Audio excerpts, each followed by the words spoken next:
Thank you tim praise and worship.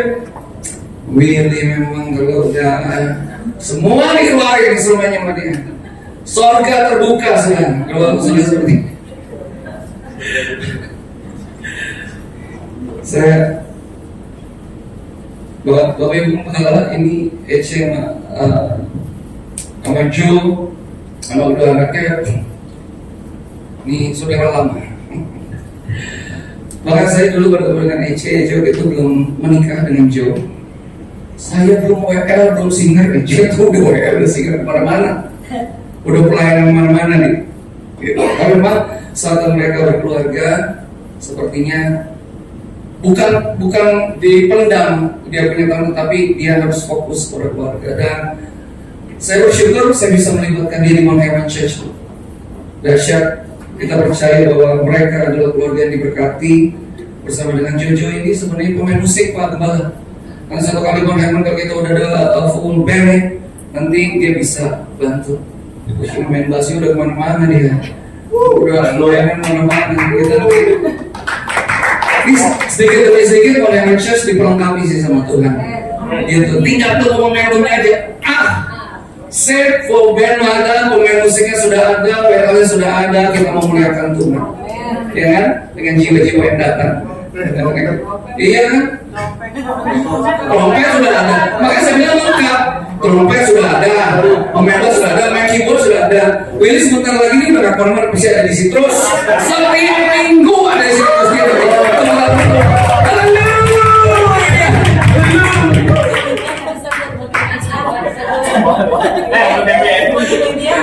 Kalau multimedia nggak usah ditanya, multimedia mah udah saudaranya kita di sini, udah pasti dengan menggoyangkan posisinya tidak mungkin digeser-geser orang lain lagi, nggak mungkin multimedia maksudnya nggak bisa gitu.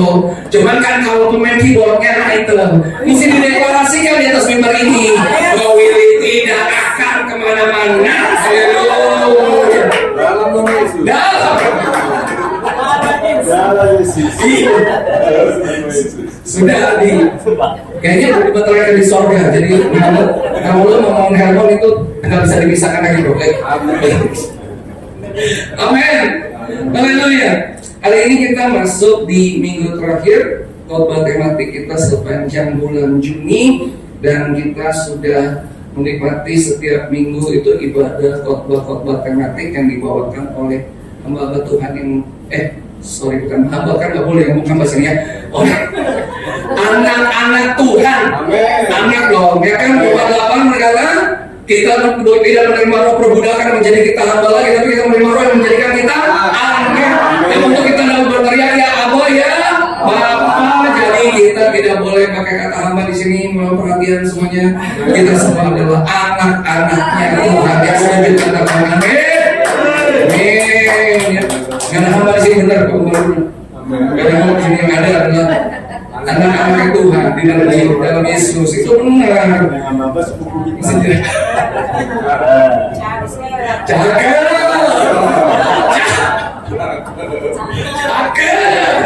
ya kan? Yang benar itu harus. Nah di minggu terakhir ini, saya diberikan tema mengenai penginjilan melalui media sosial. Ya, nah ini sesuatu yang dahsyat. Kemarin tuh saya melakukan sedikit research dan menghubungi teman-teman saya yang memang bergerak di dalam dunia medsos, tapi bukan hanya medsos biasa, tapi mereka menciptakan konten-konten di mana di dalamnya mereka menginjil melalui media sosial. Dan yang dahsyat itu kemarin waktu saya menghubungi teman-teman saya, mereka itu adalah orang-orang yang secara konten mereka terorganisir. Jadi ada orang yang menurut saya khusus mereka memegang media sosial itu untuk memasukkan konten-konten penginjilan, kabar baik. Kemudian nanti ada tim yang memfollow up orang-orang tersebut nanti yang meresponi konten yang mereka masukkan ke media sosial untuk mereka dilayani lebih. Pertama pasti akan melalui media sosial terus, tapi nanti ada sesi konseling sampai mereka bertemu secara onsite atau mereka bertemu di dalam satu tempat untuk dilakukan penginjilan kontekstual. Dan ini loh yang dahsyat, banyak sekali sebenarnya tanpa kita ketahui orang-orang yang sudah dijangkau melalui penginjilan melalui media sosial. Wah banyak. Dan kita sekarang sedang melihat satu fenomena di mana Tuhan membangkitkan para apologet Kristen yang sedang memaparkan kebenaran dan mereka tidak takut akan apapun yang sedang dibicarakan di luar sana. Tapi mereka, they speak the truth, bahwa mereka memperkatakan satu kebenaran. Dan ada respon tentunya, ada feedback dari orang-orang yang melihat konten atau feedback apa mereka punya postingan-postingan mereka. Dan waktu mereka mendapatkan feedback tentunya ada yang baik, ada juga yang menyerang tentunya. Tapi kebenaran is kebenaran. Kita harus menegakkan kebenaran itu supaya orang-orang mendengar melalui media sosial apa yang Tuhan ingin nyatakan pada orang-orang yang Tuhan ingin selamatkan melalui media sosial. Nah, penginjilan melalui media sosial ini sekarang adalah tren yang tidak bisa kita hindari. Sekali lagi saya katakan, media sosial adalah satu fenomena tren yang tidak dapat kita hindari. Bapak Ibu mesti tahu bahwa kita ada di satu era, namanya era digital teknologi information. Jadi kita ada dalam satu zaman atau satu musim di mana perkembangan digital teknologi informasi itu sangat dahsyat dan masif penyebarannya. Kalau kita tidak masuk ke dalam realita ini, kita tuh kayaknya seperti orang yang ketinggalan. Maaf, saya punya ibu umur 85 tahun. Setiap hari masih main Facebook, Ustaz. Iya. Kebanyakan sekarang di kamar sih. Kok tak suka nonton TV lagi? Mami mana? Di kamar, ngapain? Lagi senderan aja. Jadi dapat posisi enak, PW itu dapat posisi enak. Ini sambil scroll Facebook. 85 tahun loh saudara. Tanggap teknologi. Jangan mama atau nggak mau ketinggalan, nggak mau. Pokoknya mama Resta tolong ajar bisa loh. Ternyata ya orang-orang tua sekarang mereka tuh malah pengen dong, kamu lagi lihat apa sih? Oh iya, saudara kita yang di Manado tuh lagi ngetrennya, dia lagi posting apa? Lihat dong, jadi yang jauh menjadi dekat, kan itu fungsinya sekarang. Yang melalui smartphone kita, melalui digital teknologi yang ada, semua yang dulu sepertinya jauh, kita nggak pernah terkoneksi sama dia, tapi karena kita terhubung dengan media sosial, yang jauh menjadi dekat. Yang dekat makin jauh. Ya, yang dekat makin jauh karena masing-masing ya kan. Yuk kita makan, yuk duduk nih banyak nih kita yuk berenam, semuanya pegang handphone, ngobrol juga ada yang ngomong gitu kan. Padahal dia di satu meja pak, betul pak. Yang dekat makin jauh. Foto dulu makanannya. Iya, foto dulu makanannya itu mah udah jadi. Masih bisa. Itu eranya kita nggak bisa keluar dari situ. Betul kan? Kalau kita udah menggunakan istilah flexing, apa segala ya, kita suka maksudnya istilah orang-orang dikit-dikit kalau lagi di sana, ada gambar yang bagus sedikit, foto, ya, mungkin nggak bisa ngeliat yang bagus-bagus dikit, objeknya foto, iya, ada apa foto, ya ada pohon dikit bagus, foto dengan pohon, gitu. Oke kayak gitu deh sekarang musimnya. Emang di situ digital teknologi di mana orang-orang mempergunakan smartphone mereka mempergunakan tab mereka, apapun yang mereka miliki sekarang untuk supaya kehidupan mereka tetap terlihat eksis, dimanapun untuk eksis. Sorry, gue lagi makan pizza. Pizzanya di foto, tapi nggak tahu dia ngambil gambarnya mungkin bukan di situ. Dia ngambil tarik foto gitu. Sorry, gue kita nggak tahu. Tapi itulah realita media sosial di mana kita ada di dalamnya. Kalau kita tidak beradaptasi dengan media sosial, waduh, sepertinya ketinggalan ya. Saya bayangin dulu saya kelahiran tahun 70-an. Tua sekali saya di sini. Jo, kelahiran tahun 70. Oh, saya adiknya dia. Jadi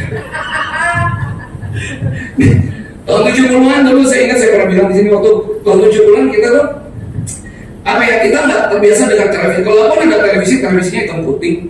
Gitu. Karena kalau ada televisi hitam putih kita harus numpang di rumah tetangga untuk nonton TV. Iya kan? Karena di rumahnya tetangga itu ada video Betamax, yang ke videonya yang hasilnya gede. Setelah itu untuk nonton film, ya kan? Untuk semuanya gitu kegiatannya. Tapi sekarang nonton film apa aja, semua kita bisa ambil melalui internet.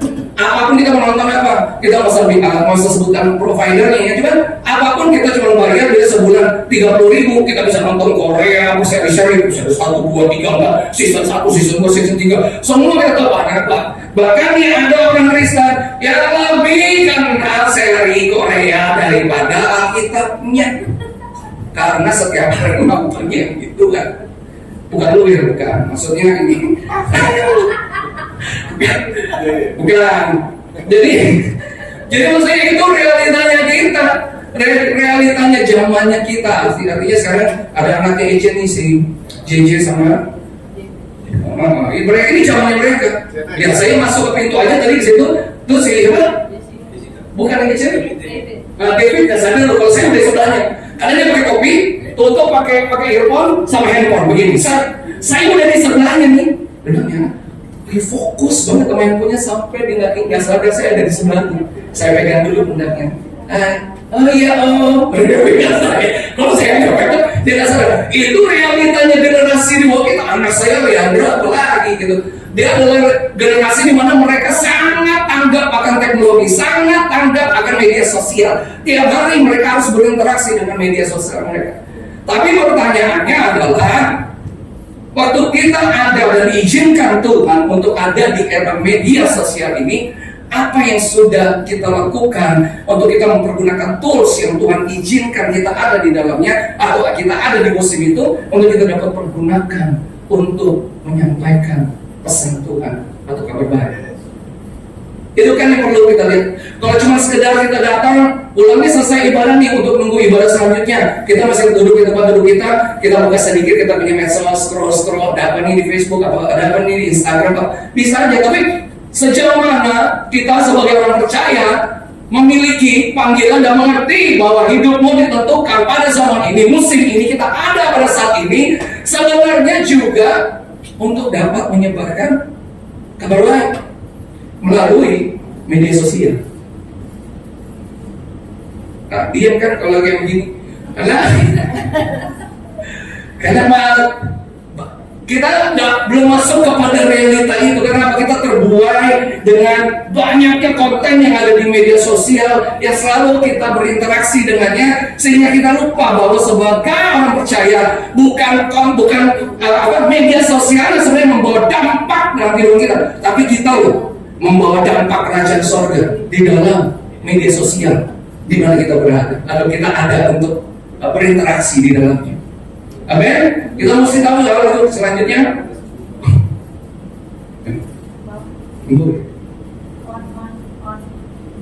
Orangnya di tengah dulu ya. Oh, sip. Oke.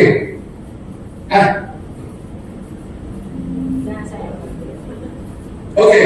Kita masuk sini. Amanat agung.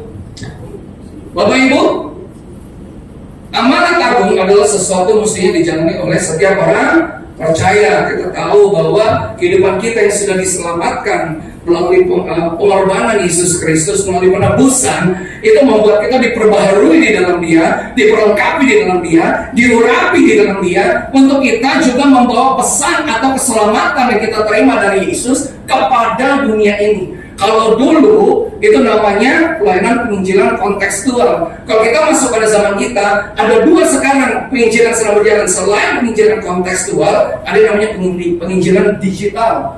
Kita mengerti bahwa kita memakai medsos ini untuk menjadi tools kita, ya, untuk menjadi alat di tangannya kita, untuk dengan hikmat Tuhan kita pergunakan untuk menyampaikan kabar baik amanat agung Yesus Kristus Tuhan. Matius 28 ayat 18 sampai 20, kita katakan, kita baca bersama-sama 1, 2, 3. Yesus mendekati mereka dan berkata, kepadaku telah diberikan segala kuasa di sorga dan di bumi. Karena itu pergilah, jadikanlah semua bangsa muridku, baptislah mereka dalam nama Bapa dan Anak dan Roh Kudus, dan ajarlah mereka melakukan segala sesuatu yang telah kuperintahkan kepadamu, dan ketahuilah aku menyertai kamu senantiasa sampai kepada akhir zaman.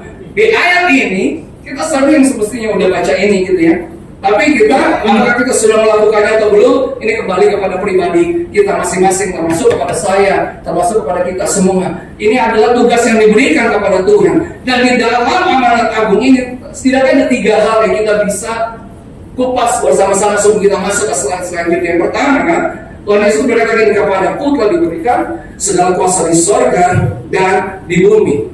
Bagi para apologet, kalau mereka tidak punya argumentasi yang kuat mengenai ayat ini, mereka akan gampang dijatuhkan Dengan argumentasi mereka seperti ini.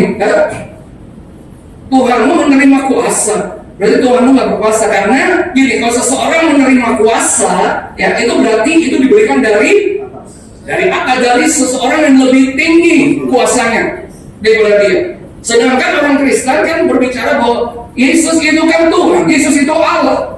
Tapi kok di ayat ini seringkali terjadi argumentasi tadi. Tapi kok di ayat ini berkata bahwa dia menerima kuasa dari kepada kita, diberikan kuasa. Berarti Tuhan lu Yesus bukan Allah, karena dia diberikan kuasa oleh seseorang yang lebih berkuasa daripada dia untuk dapat menjalankan tugasnya. Di sinilah orang percaya harus bisa mempertanggungjawabkan imannya untuk dapat berbicara kepada orang-orang yang tidak mengerti. Mereka nggak tahu bahwa sebenarnya kalau Yesus itu adalah firman yang menjadi manusia, dia 100% Allah, dia mengambil bejana manusia untuk dia dapat melakukan karya keselamatan di tengah-tengah dunia ini. Makanya di Yohanes 1 ayat 1 sampai 5 kita membacanya pada mulanya adalah firman. Firman itu bersama-sama dengan Allah, dan firman itu adalah Allah. Dia pada mulanya bersama-sama dengan Allah. Di dalam dia ada hidup, dan hidup itu adalah terang manusia. Terang itu bercahaya dalam kegelapan, dan kegelapan itu tidak berkuasa. Ayat 14 berkata bahwa firman itu telah menjadi manusia dan diam di tengah-tengah kita. Itu dia. Jadi Allah itu menjelma menjadi manusia. Dia menjadi daging untuk melakukan karya keselamatan. Tapi kenapa dikatakan Pak Injil menerima kuasa dari atas? Penjelasannya ada di Filipi 2. Seterusnya kita bisa baca dari ayat 1 terus ke bawah. Dikatakan gini, dia mengosongkan dirinya, mengambil rupa seorang hamba, dan menjadi sama seperti manusia. Lihat nih, bahwa Yesus itu adalah pribadi yang kekal, seesensi dengan Bapa dan Roh Kudus. Tapi untuk keselamatan manusia, untuk pengudusan manusia, untuk penebusan manusia, dia harus turun. Hanya Yesus yang mampu mengenapi hukum Taurat bagi keberadaan manusia, sehingga kita diselamatkan. Makanya ini dikatakan di ayat kedua itu, dia mengosongkan dirinya. Tahu nggak itu dalam bahasa Inggrisnya?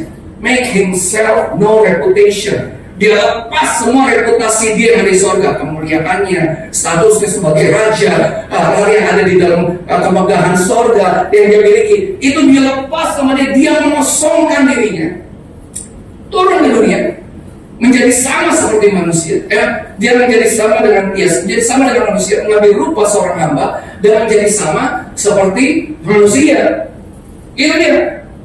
Kepribadiannya tidak pernah berubah, dia tetap Allah 100%. Tapi dia harus turun ke tengah-tengah dunia dan menjadi teladan di tengah-tengah kehidupan manusia untuk menunjukkan kepada dunia bahwa ada juru selamat, yaitu firman yang menjadi manusia yang datang untuk menyelamatkan umat manusia. Karena dalam sejarah Alkitab kita membaca tidak ada seorang pun yang dapat menyelamatkan dirinya sendiri dengan perbuatan baiknya. Itu harus berasal dari atas. Itu harus berasal dari surga yang turun. Dia 100% Allah, dan dia mendiami keberadaan tubuh daging yang bernama Yesus Kristus Tuhan yang 100% manusia. Dan di dalam keberadaannya sebagai 100% manusia, dia taat. Kemanusiaannya itu dia masuk kepada ketaatan kepada Bapa. Makanya dikatakan diberikan segala kuasa kepada dia.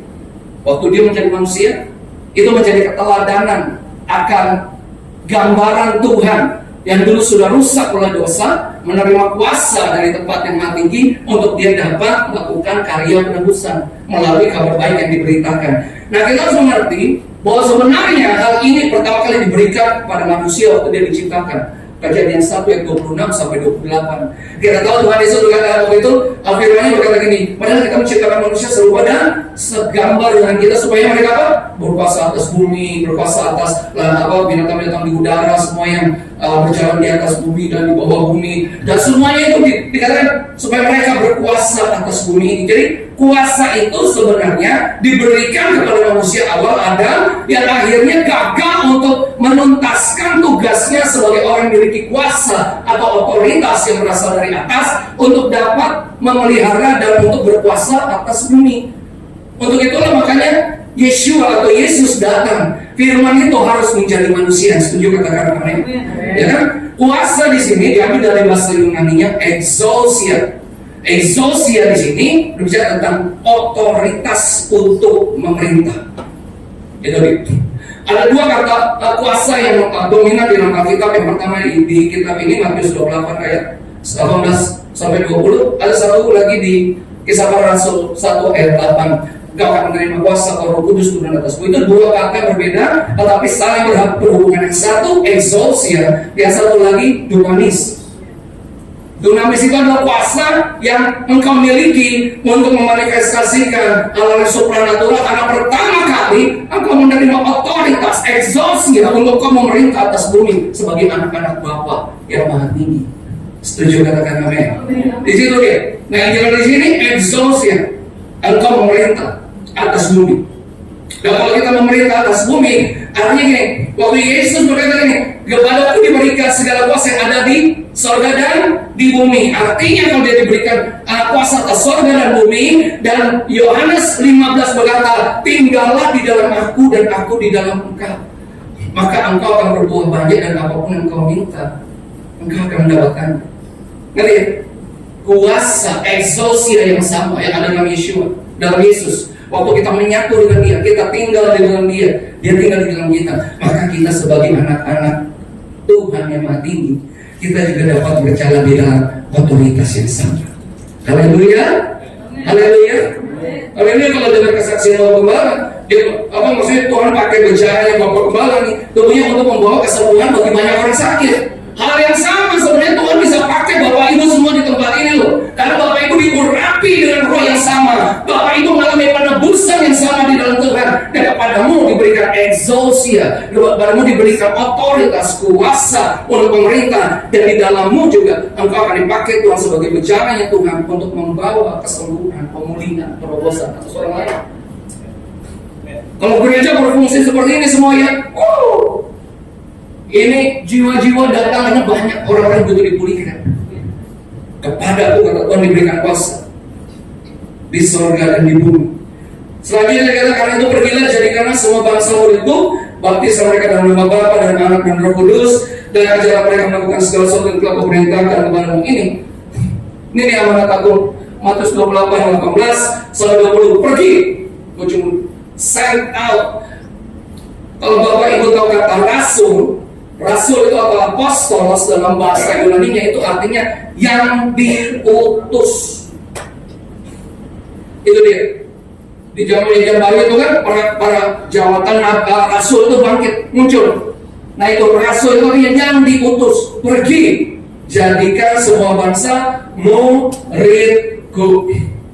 Jadi sebelum orang-orang itu mereka mengerti identitas mereka sebagai anak-anak Allah yang Maha Tinggi, sebelumnya mereka harus dimuridkan.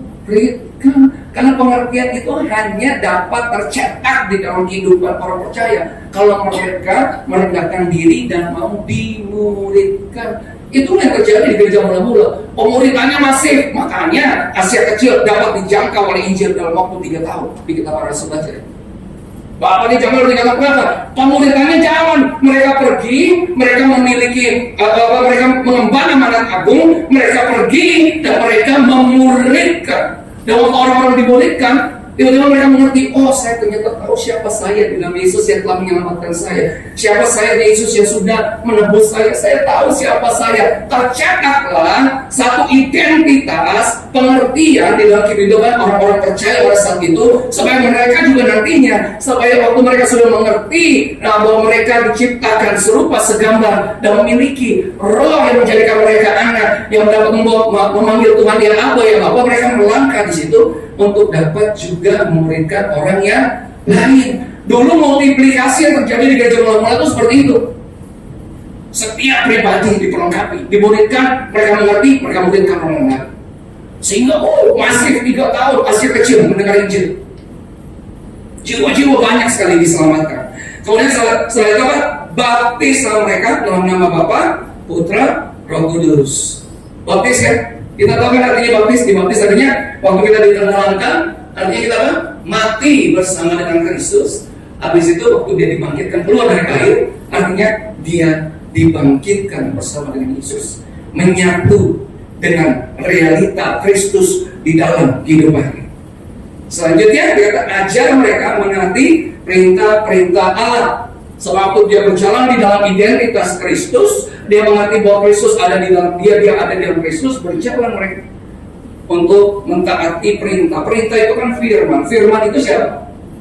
Yes. Yesus adalah firman yang menjadi manusia untuk berjalan, memakai perjalanan ini untuk dapat juga menjadi kabar baik bagi banyak orang. Masalahnya sekarang, kalau kita ingin menjadi orang-orang yang berjalan menyampaikan kabar baik, terlebih dahulu hidup kita juga diubahkan dan menjadi kabar baik bagi banyak orang. Jangan sampai nanti ya kita pergi ke satu tempat atau apa, waktu orang udah melihat kita dari jauh, wih, aduh ada dia, kabar buruk sedang datang ke sini. Sudah, kita nggak perlu dekat-dekat, jauhkan dia daripada. Nggak mau saya mendekat-dekat.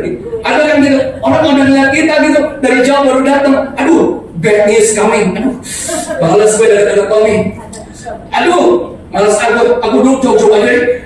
Kenapa? Hidup kita mungkin kita punya message, kita punya pesan tentang kabar baik. Tapi kabar baik yang kita bawa itu tidak berdampak kepada orang lain, karena sebelumnya orang melihat bahwa kabar baik yang kita terima itu tidak mengubahkan kita secara pribadi. Sebelum di sana, ini dulu nih, menerima kabar kepenuhan, kabar baik Yesus Kristus yang mengubahkan kita. Yang dulu kita orang suka marah-marah, sekarang kalau ketemu jadinya lembut, ya kan? Kalau ketemu sama Bapak Karya, Pak Tommy, beda sama yang dulu, ya kan? Begitu contohnya. Beda gitu. Jadi ada sesuatu yang berubah. Sesuatu yang berubah. Kenapa? Karena kabar baik itu mengubahkan seseorang. Setuju, katakan amin. Kabar baik Yesus Kristus Tuhan, pengudusannya dan penebusannya itu mengubahkan seseorang. Tercetaklah itu karakter keserupaan dan gambaran Kristus dalam diri. Kalau Yesus di atas kayu salib bisa berkata gini, Tuhan ampunilah mereka sebab mereka tidak mengerti apa yang mereka telah lakukan. Udah sampai pada titik di mana dia mati loh, di atas kayu salib. Yesus masih melepaskan perkataan pengampunan. Bagaimana dengan kita, Bapak Ibu? Bagaimana dengan sikap-sikap kita? Lu hajar pipi gua kanan, gua hajar pipi lu kiri. Memang hajar. Ya kan? Itu kan sebenarnya gitu kan. Realitanya lagi sebelum amanat agung kabar baik itu kita sampaikan, kita terlebih dahulu harus selalu terbenam atau mengerti mengenai kabar baik, penebusan yang sudah Tuhan Yesus lakukan, dan hidup kita diubahkan di dalam kabar baiknya Tuhan itu, sehingga kita juga menjadi kabar baik kepada orang lain. Amin. Jadi orang-orang mau dekat kita tuh, oh dia exciting, aduh. Ada Joe, senang banget nih kalau ada Joe dekat-dekat gue. Joe, kita ngopi dulu, kita ngobrol enak, jadi relationship-nya tuh terbangun. Kenapa? Karena kita tahu dia itu seperti apa orangnya. Karena kabar baik sudah sampai, dan kabar baik juga menjadi dampak bagi orang-orang sekitar kita. Amin. Selanjutnya, ini dia penginjilan kontekstual dan digital. Karena itu ya, orang-orang yang berdiri di atas itu gambaran seperti penginjilan kontekstual. Orang-orang datang kepada orang lain menyampaikan kabar baik, dan sekarang masih berlangsung, masih tetap berjalan. Penginjilan kontekstual masih berjalan sampai sekarang ini. Masih ada orang-orang percaya yang berani turun ke jalan, berani turun kepada generasi, menyampaikan siapa Yesus dan menyampaikan kabar baik supaya keselamatan datang pada orang-orang itu. Mereka tidak takut, karena apa? Karena mereka mengerti Tuhan menyertai keberadaan mereka. Penginjilan kontekstual sampai sekarang masih ada. Nah, tapi kita juga harus mengerti, selain penginjilan kontekstual yang sedang berjalan, kita sedang melihat bahwa sekarang ini kita ada di era sosial media. Siapa di sini nggak punya handphone? Mustahil.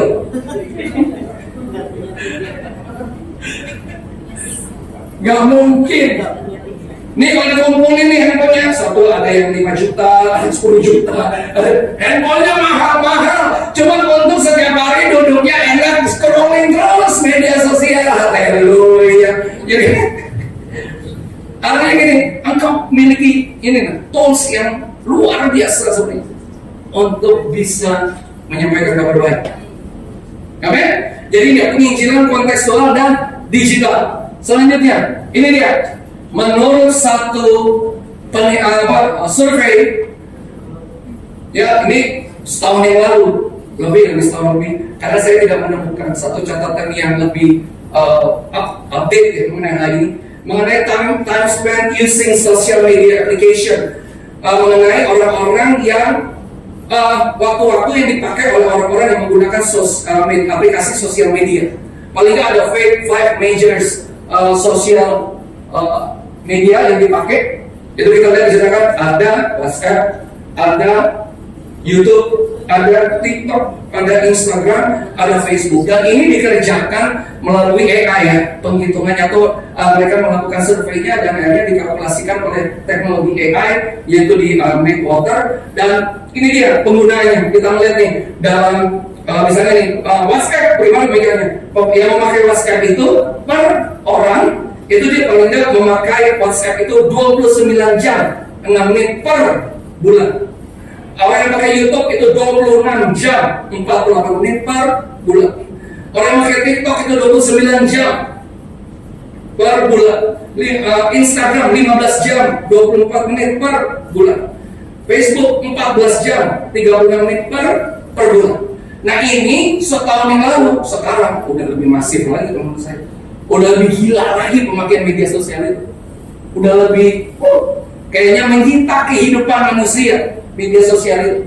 Di dalam perjalanan manusia nggak Kristen atau Kristen juga, mereka pakai ini sekarang udah di setiap waktu, setiap tempat. Waktu kita lagi mana-mana pasti mereka lagi menikmati sosial media mereka. Ya, selanjutnya ini ya. Untuk masuk ke dalam penginjilan, membawa kabar baik, membawa amanat agung melalui media sosial. Nah, kita harus tahu segmentasi penggunaan sosial media ini. Kenapa penting? Karena kita harus tahu nih, Facebook segmentasinya itu berapa banyak dan usia berapa orang-orang yang sering menggunakan Facebook.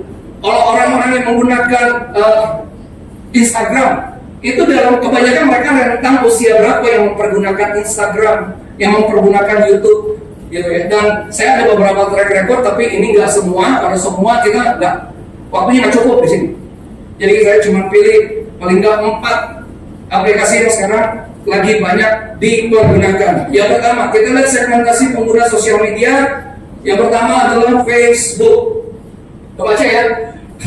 Facebook saya bacakan, media sosial Facebook masih menjadi salah satu media sosial yang diminati di Indonesia. Dalam laporan tren digital hasil kerjasama dengan YouGov, jumlah pengguna Facebook di Indonesia ini mencapai lebih dari 140 juta orang Indonesia doang loh. Hal ini menempatkan Indonesia sebagai negara keempat dengan pengguna Facebook terbesar di dunia.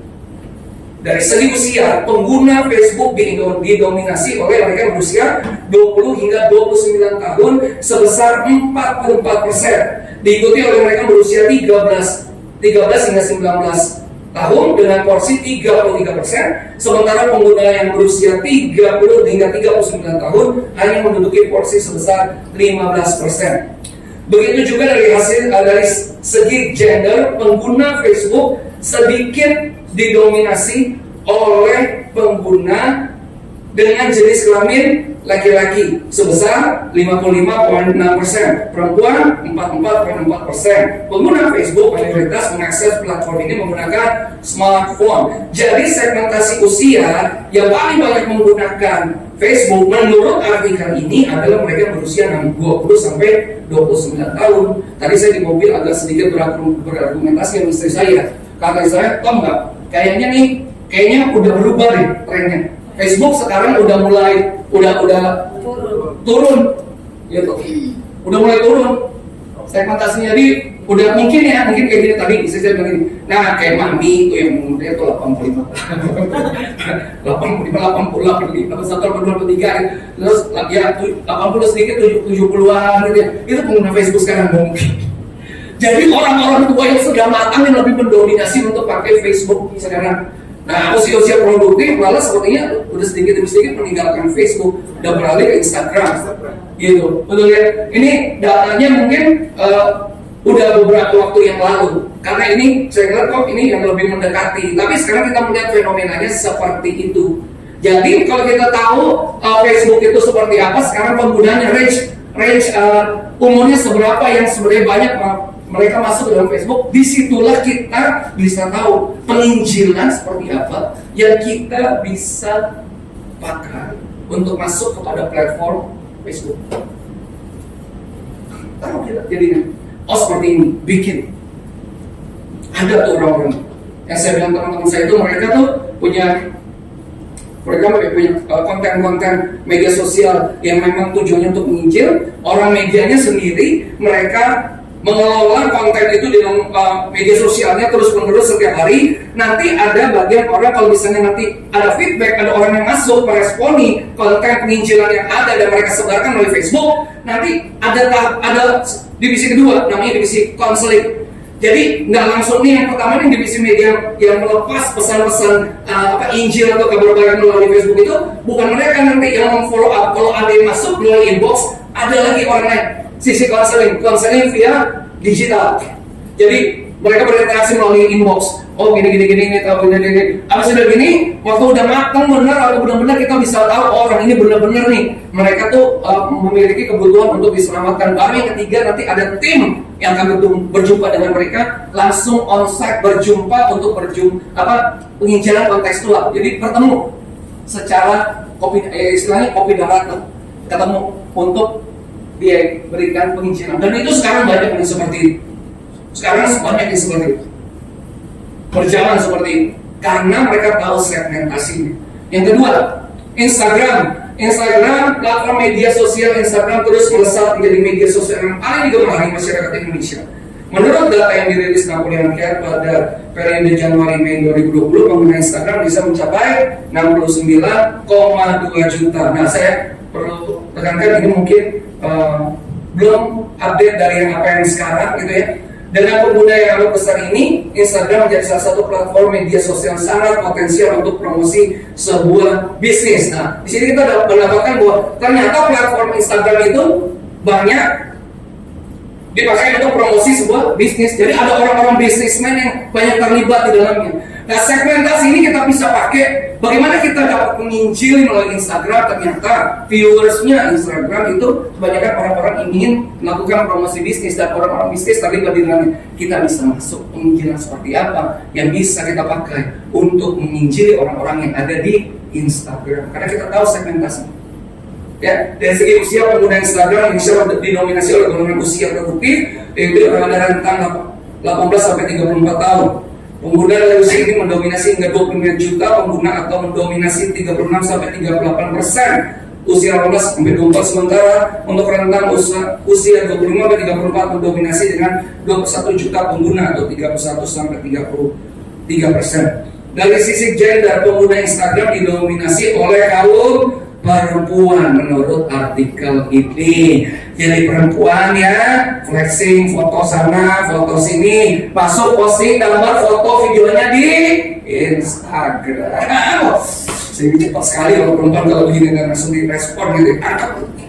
Dengan presentasi hingga 50,8%. Sementara kalau laki-laki menempati posisi 49, cuma dikit ya. Posisi cuma tipis-tipis saja. Laki-laki menempati posisi 49,2%. Sedikit aja sebenarnya. Ternyata para pria juga suka posting dirinya di Instagram. Meskipun ada catatan lain bahwa pada rentang usia 25-34 tahun pengguna wanita masih kalah banyak ketimbang pria dengan selisih yang sangat tipis di rentang usia 25-34. Jadi kita tahu bagaimana kita menginjil melalui atau memasukkan pesan-pesan kabar baik di dalam Instagram. Selanjutnya ini dia Twitter, karena Twitter sudah dibeli sama Elon Musk. Jadi sekarang lambangnya jadi tuh X, lambang barunya dia. Lambang warna Twitter yang baru itu yang sebelahnya. Dulunya kan burung pipit yang kecil, burung pipit yang kecil dikasih tahu pak. Kita dulu satu gereja sih. Jadi denominasinya sama, apakah kita sama? Jadi tahu lagu jam ini juga sama. Jadi sekarang namanya X yang sebelahnya. Karena sudah kata Elon Musk ini, karena ini udah saya beli, Anda X itu artinya explore.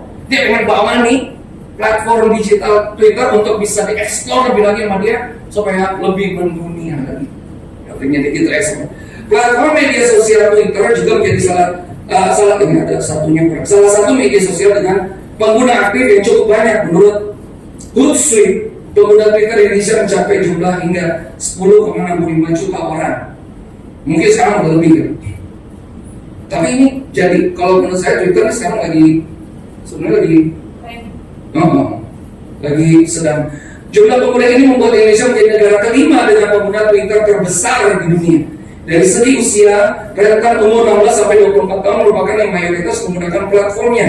Kemudian disusul oleh umur 23 sampai 34 tahun sebanyak 36%, umur 35-44 tahun sebanyak 18%, 45 sampai 54 tahun sebanyak 3%, dan 55 sampai 64 tahun sebanyak 1%. Jadi yang banyak viewer Twitter itu 23 sampai 34 tahun, itu sebanyak 36%. Dari sisi gender, laki-laki menduduki posisi mayoritas pengguna dengan selisih cukup besar hingga 3% dibandingkan dengan perempuan.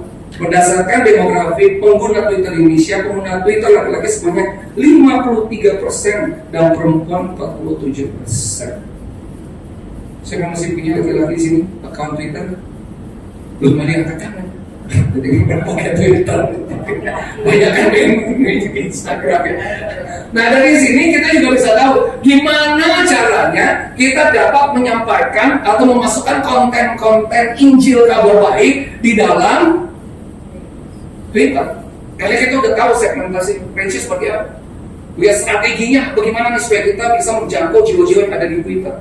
Kita masuk karena kita tahu segmentasi. Selanjutnya yang terakhir, nggak semua ya, nggak dibahas media sosial banyak banget sekarang, nggak semua jadi yang ini aja di terakhir TikTok. Ya TikTok. Ini pasti kalau ini kita kumpulin ini semua nih handphone di sini, semua punya akun TikTok. Ada dipergunakan akun TikToknya untuk dagang juga, jualan. Gue jualan di TikTok lu, habis orang gua dijual lu. TikTok itu viewernya lagi meledak. Lagi banyak orang cari barang di TikTok. Juga. Dan setiap kita tuh pasti punya akun TikTok. Platform media sosial TikTok dan tengah naik daun terutama selama tahun 2020. Berarti 2020 udah 14 tahun yang lalu ya. Yang lalu sebagai salah satu platform media sosial paling muda. TikTok ternyata memiliki pengguna yang sangat besar. Mengutip laporan Statista per Februari 2021, pengguna aktif harian TikTok Indonesia diperkirakan mencapai 35,28 juta pengguna setiap hari, baik itu iOS atau iPhone maupun Android. Media sosial TikTok juga menjadi salah satu aplikasi paling populer selama 2020. Dari segi usia, pengguna TikTok didominasi oleh para remaja dengan rentang usia 14-24 tahun. JJ punya TikTok nih, tiap hari ada TikTok nih, 14-24 tahun. Sementara dari segi wilayah, pengguna TikTok Indonesia berasal dari kota-kota besar. Pengguna di Indonesia menghabiskan rata-rata 29 menit untuk tidak hanya menonton, tapi juga menemukan berbagai video di platform tersebut. Artinya pengguna di Indonesia bisa menonton lebih dari 100 video per hari. Per hari bisa nonton 100 video TikTok per orang. Haleluya. 100 video loh. Coba bayangin. Oh ini berarti gini. Kita tuh udah, misalnya nih, kita ke Starbucks, nongkrong di Starbucks, beli kafe latte, sekali beli nongkrongnya 3 jam, scrolling terus, apa nih videonya nonton, 100 video, penting udah minum kopi dulu, scrolling terus ke atas gitu. Cuma kita miss dari segmentasi ini, kita ada belajar banyak kali juga sebagai orang Kristen kita miss bahwa ini loh, kita diizinkan ada dan kita tahu tentang platform-platform ini, kita tahu segmentasinya, kita mengerti bagaimana kita dapat menjangkau orang yang ada di luar sana melalui Injil, tapi kita kerap kali tidak mempergunakan kita punya platform media sosial ini untuk kita juga membawa pesannya Tuhan. Sekarang bahkan kalau sekarang kita lihat bahwa sebenarnya udah banyak juga konten-konten video-video khotbah, ya kan, termasuk Bapak Gembala. Kalau saya baru tengah malam pulang, tiba-tiba jam 1 atau jam 2 pagi masuk video barunya. Wih, video barunya mas. Bagaimana nanti tidur tuh gimana? Jam 2 pagi Facebooknya masuk. Kok tuannya udah masuk jam 2 di Facebook, di YouTube. Nah, Udah masuk nih, udah masuk. Jam 2 pagi loh, bisa bayangin itu. Masuk. Istilahnya Pak Kepala sedang menjaga orang-orang yang susah tidur di malam hari, insomnia, daripada bengong-bengong nggak ada unjungannya, lebih nonton khotbahnya Pak Gembala. Haleluya, ya kan? Itu kan menjaganya, karena sekarang banyak orang stres, ya kan? Stres, aduh stres, dolar 16.000, hampir 17.000, aduh stres. Kemarin pusat data dihack orang. Ada data korban saya kan mungkin yang juga masuk yang dicuri orang. Aduh, stres ini, stres itu banyak yang membuat manusia dapat menjadi tertekan, stres, nggak bisa tidur, malam-malam kebayang duit gue diambil orang, apa, udah banyak stresnya. Tapi waktu mereka buka, mereka masuk ke grup Mount Hermon Church di setengah jam 2 pagi. Saudara khotbah dari Bapak Gembala. Dan khotbah dari bicara tenang, diamlah supaya engkau dapat berdoa. Ya kan? Itu fungsi dari media sosial, Bapak Ibu. Tapi itu kan bukan tugas dari Bapak Gembala. Apakah kita sudah mempergunakan media sosial itu untuk juga membawa pesan kehidupan kepada banyak orang? Atau malah kehidupan kita sebagai orang percaya malah dikuasai oleh media sosial ada, sehingga kita tuh gak fruitful, kita tidak menjadi bencana yang juga menyampaikan pesan Tuhan melalui media sosial itu. Nah, beberapa waktu yang lalu pemerintah mengeluarkan satu warning, terutama mereka di dalam departemen psikologi, dikatakan bahwa pengguna media sosial itu hati-hati terkena yang namanya narkolema, narkoba lewat mata. Itu addictionnya, kecanduannya itu katanya sama dengan narkoba. So bayangin ya, seorang anak yang tiap hari di rumahnya main game terus, hingga ngeliat anak kita main game siang malam sebelum tidur main game banget tuh, pagi tuh main game, habis itu main game lagi, siang pulang sekolah main game lagi. Coba Bapak angkat handphonenya, angkat itu laptopnya, supaya dia nggak main game, ngamuk di rumah pasti, manifest langsung. Iya, ngamuk. Hah? Ditantrum. Iya, coba. Ya kan, itu terjadi. Kenapa? Karena dikuasai. Dan ada lagi warning dari pemerintah akhir ini loh, bahwa narkolema itu, narkoba lewat mata itu gini. Kalau seseorang terlalu sering dia menonton tayangan pornografi di media sosial mereka atau di mereka punya gadget, mereka terkena adiksi atau kecanduan pornografi melalui media sosial. Itu katanya gini, prefrontal cortex mereka itu ada bagian otak di dalam kehidupan manusia itu yang lembut itu di depan sini di dahi kita nih ada yang namanya prefrontal cortex di sini. Ya, itulah yang membedakan kita dengan binatang katanya. Kalau binatang tuh nggak punya penilaian moral karena mereka tidak punya prefrontal cortex. Manusia diberikan Tuhan prefrontal cortex di sini supaya dia memiliki pertimbangan moral dalam dirinya dan tidak sama dengan binatang. Dia punya saringan sendiri untuk melihat apakah ini benar atau tidak. Di sini ada namanya prefrontal cortex. Kalau seseorang terlalu sering nonton film pornografi melalui media sosial, ini prefrontal cortex ini kata dokter, saya buktikan itu menciut, lama-lama menjadi kecil, sehingga perilakunya liar. Bagi pria, wanita objek seks saja.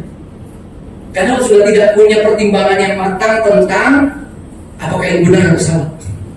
Karena pornografi telah merusak prefrontal cortex-nya. Begitu Pak. Lihat orang-orang yang kecanduan pornografi. Semua wanita, jangan-jangan kambing dibedakin juga dia tuh jadi dia naksir itu. Iya, karena udah otaknya hati-hati. Perhatikan anak-anak kita dan juga perhatikan hidup kita. Kalau saya mau terang-terangan ya, kenapa banyak sekarang para pendeta-pendeta yang jatuh di dalam dosa seksual perselingkuhan? Banyak sekarang. Kenapa? Yakin peranan media sosial itu dominan. Dia nggak sadar, dia terperangkap di dalam konten-konten yang dapat merusak. Mungkin dia tahu firman, tapi prefrontal cortex. Hati-hati ngeri. Kalau seorang, misalnya nih, seorang pendeta yang sudah terkena dampak dari pornografi dengan sangat dalam sehingga kecanduan. Dia lagi khotbah, semua yang dilihat wanita depan dia itu sebagai objek seksnya.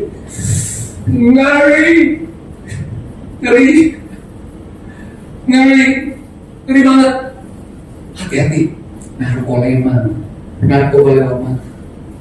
1 Yohanes 2 dikatakan gini, segala sesuatu yang berasal dari dunia, hawa nafsu mata, hawa nafsu daging, dan keangkuhan hidup, itu berasal dari dunia. Kenapa saya bilang hawa nafsu? Karena terjemahan bahasa Inggrisnya the lust of the eyes, the lust of the flesh, and the pride of life. Kalau terjemahan bahasa Indonesia LAI, keinginan mata, keinginan daging, dan keangkuhan hidup. Pada bahasa aslinya the lust, hawa nafsu mata. Kita punya hawa nafsu. Bagaimana kita tahu? Itu tuh waktu kita setiap hari di rumah kalau lagi nggak ada kerjaannya, kita scrolling media sosial berjam-jam. Nih kita sedang meresponi hawa nafsu mata kita. Scrolling kita nggak berasa waktu itu udah berjam-jam di tempat duduk yang sama. Piring yang udah habis kita makan, nasi udah habis makannya depan kita udah berjam-jam, kita cobain kita masih pegang terus berjam-jam nggak sadar. Tahu-tahu cuma istri saya yang keluar saya, woi mau main media sosial, lu ngapain lo? Cek lihat mana. Istri saya menjadi penolong. Berbahagia lagi yang punya istri menjadi penolong. Katakan amin. Cari istri benar-benar jadi penolong.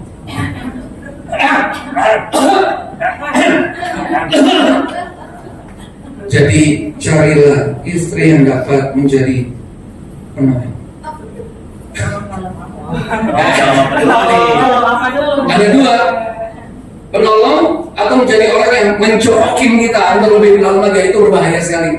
Tapi kita tahu kalau kita ada di dalam Tuhan, istri kita menjadi satu lingkungan kita yang dapat juga memonitor kehidupan kita. Amin. Kalau ada yang terlalu over kita terlalu overviewing apa yang ada di depan kita, istri kita, kamu tuh doa persiapan, lihat media sosial terus, lihat handphone terus, ayo siapan, gitu tinggal mandi. Apa? Cari ilmu. Tapi kan belum tentu juga kita cari ilmu, ya kan? Kita bisa aja sama istri saya. Ini lagi lihat khotbah. Oh mana? Oh khotbah. Tapi pas kita keluar dari kamar, ya scrolling lagi. Soalnya gini, media sosial tuh cenderung akan distract kita pada orang lain. Mungkin kita waktu kita lagi buka handphone atau kita lagi buka kita punya tablet ya, aku pengen cari ini persiapan ini. Kita udah lihat, tiba-tiba di atas ting masuk.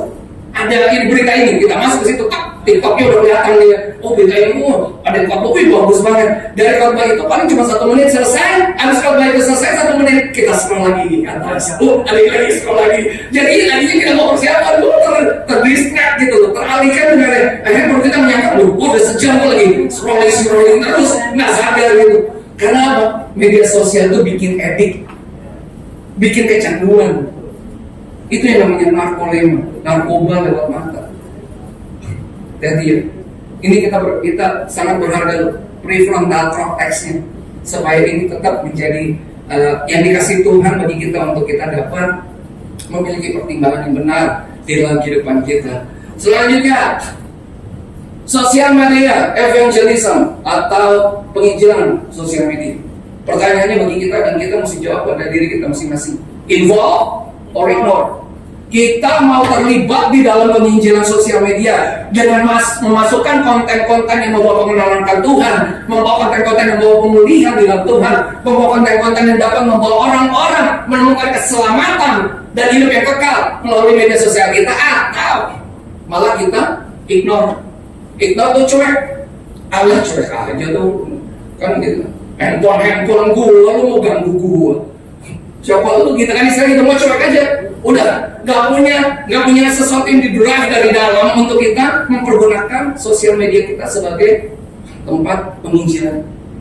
Kalau saya seperti ini, ada orang-orang masuk saya punya sosial media, dia minta saya add saya, terus saya approve. Waktu saya approve, banyak kan mereka langsung inbox saya, bilang terima kasih ya sudah di-approve. Ya, terima kasih sudah di-approve. Oke, terima kasih sudah. Kemudian dia sepertinya mengajak pembicaraan lebih lanjut. Kok, kalau saya bukan kok ya, saya orang Manado gitu loh, bukan saudaranya Pak Mas Rumi, kan kita berasal dari Sulawesi Utara. Nah, dia nanya, kok Kok kerjanya apa? Dan saya tidak pernah menyembunyikan apa yang saya lakukan. Saya bilang saya full time ministers sudah dari semenjak 2005. Apa tuh full time ministers? Saya pelayan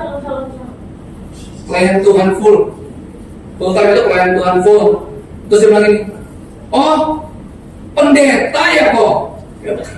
Iya, saya pendeta di gereja dan melayani di gereja-gereja. Saya bilang gitu, oh gitu. Terus, kalau udah sampai pada itu kebanyakan langsung diam. Pas mereka tahu status kita Kristen, diam. Apalagi pendeta, dia masuk tak itu pas saya mereka udah gak ada kontak lagi.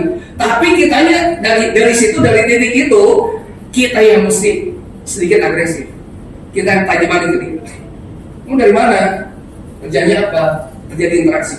Tapi kita udah ngeliat, oh ini gejala-gejalanya dia pengen menghindar. Baru saya masuk langsung straightforward.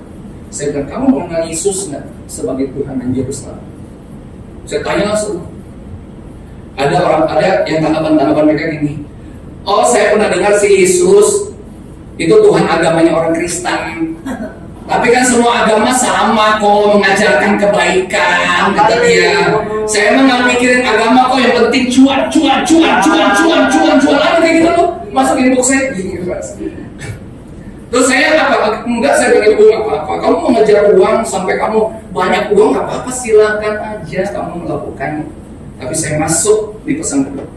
Tapi kamu harus ingat, uang yang kamu kumpulkan itu satu kali kalau misalnya nyawamu sudah terlepas dari tubuh, uangmu tidak akan kau bawa nanti waktu kamu masuk kepada kehidupan yang sebenarnya. Saya katakan mereka bahwa hidupmu di dunia itu terbatas. Ada waktunya nyawa meninggalkan tubuhmu, dan kehidupan yang sebenarnya akan dimulai waktu engkau masuk pada kekekalan. Masalahnya adalah engkau akan hidup kekal di surga atau engkau hidup kekal di neraka. Diam langsung, tidak respon. Oh, udah gak apa-apa, biar dia mikir. Lu banyak duit di bank apa? Lu kumpulin duit. Firman Tuhan berkata, ada seorang berkata gini, aduh Tuhan banyak banget nih, saya akan buat lumbung yang lebih besar supaya penghasilanku masuk lumbung itu udah lebih besar. Dapat berkat bawahnya, aku akan buat lumbung lebih besar lagi. Tuhan berkata, kamu tidak tahu apa yang terjadi akan hidupmu hari ini. Aku ambil nyawamu, dan kemanakah itu hasil lumbung akan kau kumpulkan selamanya. Kita membawa berita, karena kita mensingkapkan kepada mereka gitu. Oh iya, tak kalau misalnya tiba-tiba besok, istilahnya, gue meninggal, gue punya 5 miliar memang di bank, tapi buat siapa? Buat keluarga. 5 miliar juga lama-lama juga habis. Tapi hidup lu gimana? Setelah lu meninggal, apakah engkau memiliki kepastian bahwa engkau mati masuk ke surga, atau engkau malah mati nanti masuk ke tempat yang satu lagi? Itu membukakan pikiran mereka. Mau nggak kita masuk ke situ? Involve or ignore? Kita mau nggak terlibat di dalam penginjilan melalui media sosial kita, atau kita malah menolaknya? Cuek aja. Oh udahlah, gue pengen scroll aja udah, santai aja udah, mau saya gitu-gitu amat udah, nggak perlu gitu. Gimana? Ini kembali kepada diri kita masing-masing. Dan tentunya saya percaya karena gembala dari Mount Hermon Church adalah gembala yang aktif di dalam media sosial, yang selalu posting konten firman yang menguatkan. Tentunya kita tahu bahwa salah satu visi yang utama kan menyiapkan umat yang layak bagi Tuhan untuk tercatat di sorga melalui apa? Yaitu melalui pesan-pesan firman kebenaran yang disampaikan oleh gereja ini, baik melalui mimbar di ibadah Kamis, Jumat, Minggu, dan juga pesan-pesan Tuhan yang disampaikan melalui media sosial. Injilannya kontekstual dan digital. Dua. Karena kita ada di musim. Dan yang terakhir, ada satu pesan dari Rasul Yohanes, ini mungkin pedas ya. Kalau saya lagi persiapan, saya dikasih ayat ini. Itu kata ini. Ke 1 Korintus 9 ayat 16. Celakalah aku jika aku tidak memberitakan. Ini bukan saya ngomong, dia ngomong soal Paulus di Korintus. Dia bilang gini, celakalah aku kalau aku tidak memberitakan Injil. 1 Korintus 9 ayat 16, kalau kita baca ada panjang juga di bagian bawahnya di B-nya. Celakalah kalau aku tidak memberitakan Injil. Hal ini saya kembalikan kepada Bapak Ibu dan kita semua sebagai tubuh Kristus, bagian dari gereja Jemaat Kristen Indonesia Monument Church. Bagaimana kita mempergunakan media sosial kita untuk kita membawa kabar baik, dan akhirnya kita akan menuai jiwa-jiwa melalui media sosial. Amin. Konten ini nanti bisa, kalau ada yang mau bisa minta body, jadi kita nanti Bapak Ibu bisa nanti juga mempelajarinya di rumah. Baik, karena saya juga masih belajar, jadi kalau ada pertanyaan, tolong pertanyaan jangan susah. Masih belajar. Saya bukan seperti Bapak Gembala doktor, saya doktor amat udah titel aja belum ada, Bu. Saya minta maaf, jadi pertanyaan jangan susah. Tapi saya buka, jadi gak repot nih. Saya buka platform untuk pertanyaan. Mungkin berapa pertanyaan nih? Saya kurang tahu. 3 pertanyaannya. Baru nanti nanti akan pimpin kita dalam persembahan perjamuan kudus. Ada yang mau bertanya? Haleluya. Aduh, body. Ngeri, orang media yang menanya nih soalnya. Takut saya jadinya. Ini orang media bertanya nih. Aduh, hikmat Tuhan. Gimana body? Jadi gini. Pendapatnya Pak Tommy tentang flexing sebetulnya saya kurang setuju, karena saya salah satu pengguna aktif sosial media, baik untuk pribadi maupun untuk on-air ini. Saya juga pengguna aktif sosial media, semua sosial media saya pakai. Gitu. Ada satu yang saya kurang setuju, bahwa kita flexing sebetulnya bukan berdasarkan dari 2 Timotius 3 ayat 16. Gue saya sampai lupa loh ya. Saking saya media soalnya. Saya ingatnya bahwa 2 Timotius 3 ayat 16 itu menyatakan segala tulisan yang diilhamkan oleh Allah memang bermanfaat untuk mengajar, menyatakan kesalahan, memperbaiki kelakuan, dan untuk mendidik orang dalam kebenaran. Dengan demikian tiap manusia kepunyaan Allah diperlengkapi untuk setiap perbuatan baik. Jadi ketika memposting sesuatu berarti kita menyatakan bahwa Allah memperlengkapi saya dengan talenta yang saya miliki, sehingga itu saya bagikan. Kebaikan Allah, saya menyatakan kebaikan Allah dalam hidup saya melalui sosial media. Nah, ketika kita melakukan itu, bahwa kita mewartakan kabar baik, salah satu yang Pak Tommy bilang, tidak bersifat flexing, tapi saya mewartakan kebaikan Allah. Tuhan memampukan saya dengan talenta yang saya miliki berdasarkan firman Allah seperti ini. Nah, kalau kita lihat, kalau kita naik pesawat, mungkin Pak Tommy traffic naik pesawat paling tinggi dari kita semua ya. Sebelum kita sebelum take off, pramugari atau pramugara memperadakan alat keselamatan, safety gitu ya. Ketika ada keadaan darurat, sebelum memakai oksigen kepada orang lain, kita harus memakai oksigen kepada diri kita sendiri. Itu menyatakan bahwa sebelum kita menolong orang lain, kita tolong diri kita sendiri dulu gitu. Jadi sebelum kita mewartakan Injil melalui sosial media, kita harus mempunyai hubungan yang intim dengan Tuhan. Jadi gak sekedar kita share bahwa menyatakan itu flexing. Tapi ketika kita mau mewartakan Injil melalui sosial media, kita sudah mempunyai hubungan baik dengan Tuhan terlebih dahulu. Nah, konsep flexing dan penginjilan yang digital, kontekstual menurut Pak Tommy gimana? Terus kemudian satu lagi, semua yang handphone yang kita miliki di dunia digital bilangnya smartphone. Ya kan? Artinya HP pintar. Jadi pesan-pesan ya, POV-nya bahwa kita jangan kalah pintar dari HP yang kita miliki, gitu ya. HP boleh pintar, tapi kita jangan kalah pintar dari handphone yang kita miliki ya. Jadi pintar itu bukan cuma sekedar pintar intelligence, tapi ada juga emosional dan juga spiritual quotient-nya. Demikian mohon tanggapan dari Bapak Tommy sana. Tepuk tangan dulu. Terima kasih banget Ibu Odi atas pertanyaannya.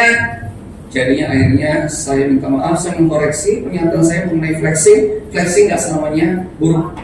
Ya, flexing tidak selamanya buruk. Benar sekali kata Bu Odi tadi, flexing nggak selamanya buruk. Kalau kita membawa hal tersebut untuk kita membawa Injil, memposting pesan-pesan yang membangkitkan, yang menghibur orang lain, dengan pesan-pesan yang berasal daripada Tuhan, apalagi pesan-pesan yang berasal dari firman, itu tentunya menjadi sesuatu yang menjadi berkat bagi banyak orang. Jangan memang kalau di luar sana flexing itu cenderung menjadi pesannya menjadi negatif karena hanya dipakai untuk misalnya promosi diri, nampilin apa yang dia sedang lakukan, apa yang dia punya. Bapak Ibu tahu ini nggak? Pastor Install, benar ya? Benar ya? Pastor Install itu menyoroti, Pastor Install itu menyoroti itu ya pendeta-pendeta semua yang pakai brand semua. Jamnya apa tuh? Jamnya Cartier, harganya 50 juta. Orang bisa dapat loh fotonya itu tuh pendeta itu dia pakai Cartier 50 juta, kemudian diposting di situ. Dikasih tahu, nih sama Tuhan, katanya hidup bermewah-mewah. Sampai tasnya, semua itu dicermati di Pastor Instan. Ini Pastor Instan itu satu konten di mana sebenarnya kan kita lihat Pastor Instan, kok lucu ya dia punya kontennya. Itu sebenarnya sedang mencermati atau mengkritik apa pendeta-pendeta yang mempergunakan kemewahan pada tubuhnya, memperlihatkan kemewahan di dalam daya hidupnya. Tapi dia tahu jemaatnya masih banyak yang membutuhkan pertolongan dia. Kalau seandainya gitu ya, pertanyaan misalnya gini, lu punya jam 50 juta lu bisa kasih makan tuh jemaat tuh lagi lapar pada hari ini. Yang mereka datang membutuhkan uluran kita. Kayak seperti itu. Nah itulah maksudnya saya setuju banget sama Body bahwa memang flexing itu dapat dibawa kepada hal yang luar biasa. Kita dapat mempergunakannya untuk share semua konten-konten yang bisa membawa pengenalan akan Tuhan kepada dunia ini. Itu betul sekali. Jadi mari kita memulai sesuatu yang positif ke arah sana, untuk membawa setiap aktivitas media sosial kita untuk membagikan sesuatu yang luar biasa untuk kemuliaan nama Tuhan. Yang kedua tadi apa? Smartphone. Jangan kalah sama smartphone. Nah itu dia yang saya bilang, jangan kalah sama smartphone. Artinya gini, kenapa pemerintah mencanangkan namanya narkoba lewat mata? Karena smartphone sudah menguasai smart people.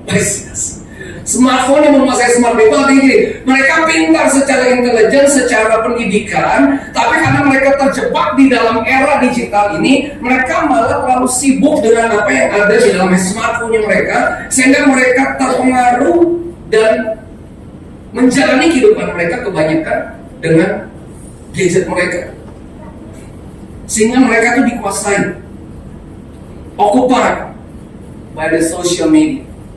Padahal sebenarnya kalau kita tahu seperti tadi firman-Nya berkata bahwa kita diberikan exousia, otoritas untuk memerintah, untuk kita diberikan dunamis, kuasa dari tempat yang maha tinggi, untuk kita nanti berkuasa atau pemerintah atas bumi. Mestinya juga smartphone adalah satu tools yang mestinya kita kuasai, dan kita memiliki penguasaan yang penuh atas setiap platform digital yang kita miliki dalam kehidupan kita, dan kita pergunakan untuk kemuliaan nama Tuhan.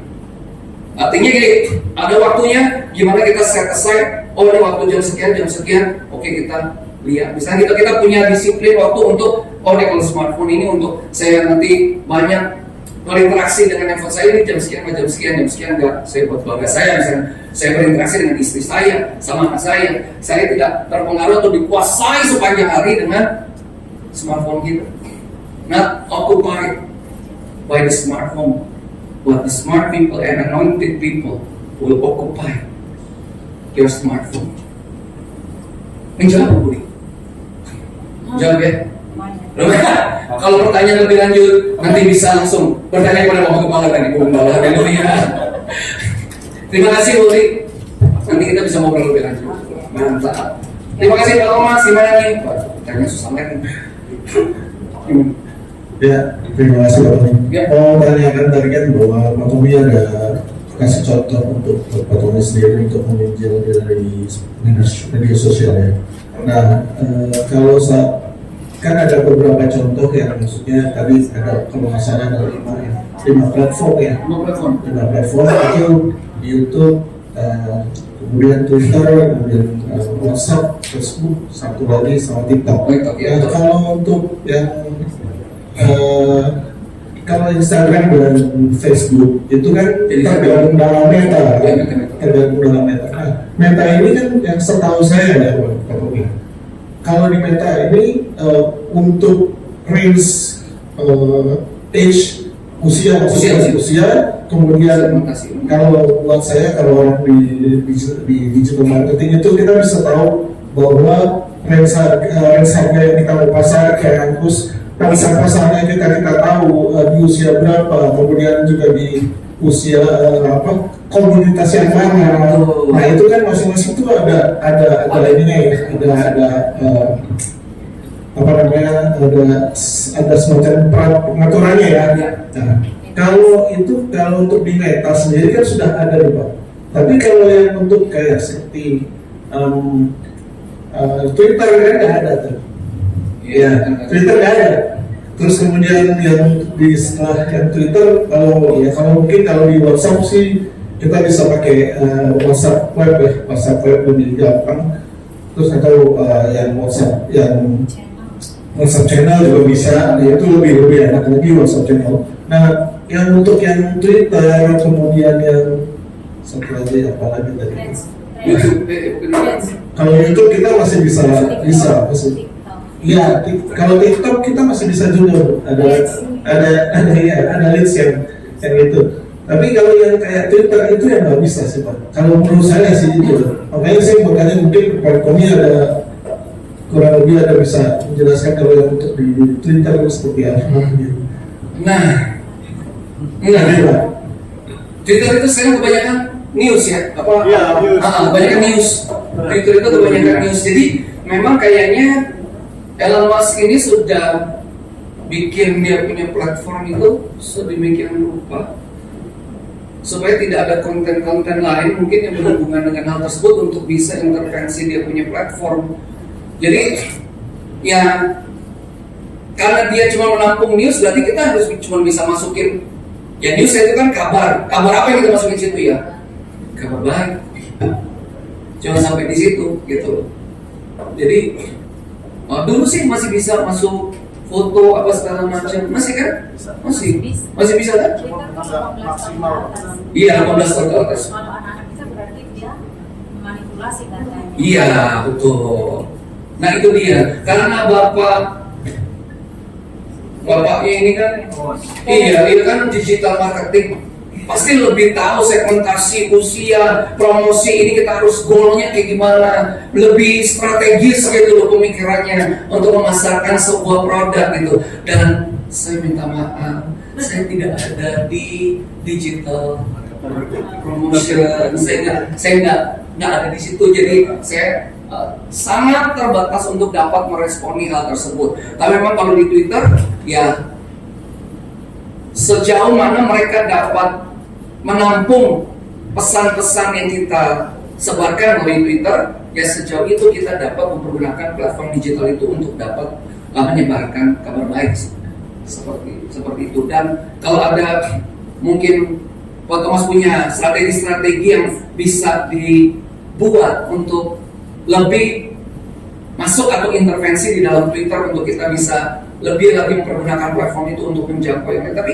jarang nih sekarang ya kalau Twitter, ya orang pakai, kalau nggak pakai Instagram, Facebook, YouTube. Jarang sih Pak. Ada lagi Threads, oke. Lagi Threads banyak sekali sih. Kalau diulas di sini nggak cukup waktunya, banyak sekali. Iya, udah banyak banget aplikasinya. Gitu aja sih Pak Thomas. Thank you ya Pak Thomas, thank you. Tuhan Yesus berkati. Iya. Ini pertanyaan ketiga mulai terakhir ya. Habis ini habis ini pertanyaan ditutup. Ya, tutup. Oke Pak Tommy. Silakan Pak. Menarik sih sebenarnya, dan ini hukumnya malah wajib. Medsos harus menjadi tool yang wajib buat penginjilan di seluruh dunia. Karena kita harus masuk pada era itu, kalau enggak malah ketinggalan. Betul sekali. Tapi pertanyaannya Pak, Iya. ini seperti pedang bermata dua. Yes. Iya, bisa menyinarkan, menyalakan firman, tetapi juga bisa membunuh kita. Asal kita harus berhati-hati, karena sudah terbukti beberapa pendeta dicomot itu. Pak Yusuf Mandibulu tumbang, Pak MKC dimasukin apa tuh kue kuning itu. Iya. Terus mana lagi tuh? Si ini yang di Ini Amerika. yang baru-baru ini pendeta besar kita. Iya. Nah itu maksudnya begini, dari sisi gereja apa nggak pernah dapat tuh kalau membuat medsos konten dan sebagainya itu ada rambu-rambunya gitu loh.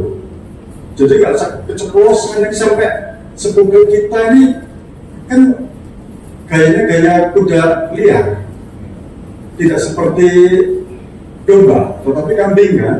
Iya. Itu kebakaran jenggot cepat banget. Lah, Betul. kasus kita yang MKC itu saya salut sebenarnya. Saya salahnya di mana Pak Hakim?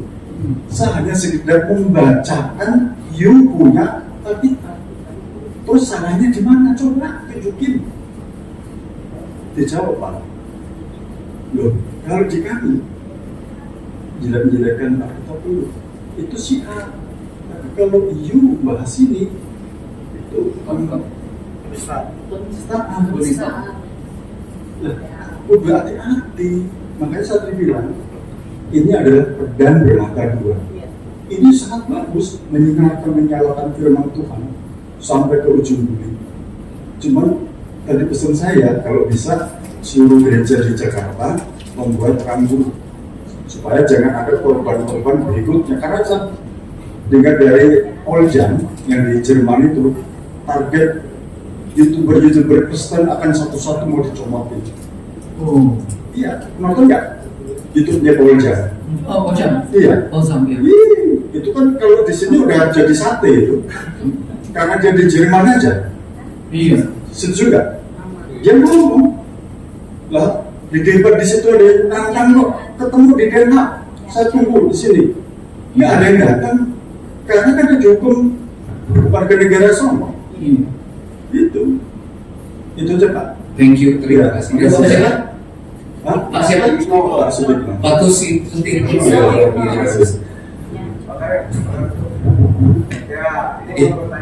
Ya. Ya, ini bukan pertanyaan, tapi tambahan informasi. Saya juga ingin ngajak ke teman-teman pekerja semua, kita mulai aktif juga untuk mengajak teman-temannya masing-masing. Makanya mulai Kamis depan ini kita akan menggalakkan pengenalan akan sosmed di antara kita. Awalnya ini tentang IG, nanti Ibu Odi sebagai instrukturnya.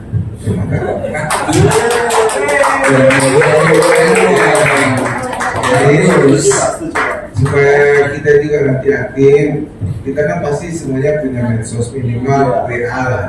Jadi lewat WA atau grup WA kita juga bisa memperkenalkan gereja Monermon ini. Jadi saya ingin mengajak kita ikut terlibat, ikut aktif untuk juga mari kita bersama-sama peduli dan ya mengajak orang-orang teman-teman kita untuk bisa hadir minimal ya bisa hari biasa atau hari Minggu. Ya demikian info dari saya untuk hari Kamis ini akan kita mulai ya. Nah, itu Ibu Odi instruktur ya.